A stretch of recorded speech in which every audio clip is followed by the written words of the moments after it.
అండి ఇవాళ టిఫిన్ వచ్చి ఊతప్పం అండి. ఇదిగోండి వేసేసాను.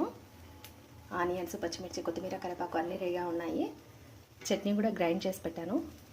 దీనికి కావాల్సిన కొలతలు ఒకసారి చెప్తాను. చాలా ఈజీ రెసిపీ, వినండి. ఒక గ్లాస్ రేషన్ బియ్యం తీసుకుంటే అదే గ్లాస్తో 3 గ్లాసులు బొరుగులండి. ఫస్ట్ రోజు మాత్రము బొరుగు రైస్ పెరుగులో నానబెట్టుకోవాలండి. కడిగేసి పెరుగులో నానబెట్టుకోండి. మునిగే వరకు పెరుగు ఉంటే చాలు. ఆ తర్వాత బొరుగులు మాత్రం మరుసటి రోజు ఇది గ్రైండ్ చేసేటప్పుడు బొరుగులు అప్పటికప్పుడు నానబెట్టుకొని ఒక 10 మినిట్స్ గట్టిగా పిండి వేసేయాలండి. చాలా బాగుంటుంది. ట్రై చేసి చెప్పండి.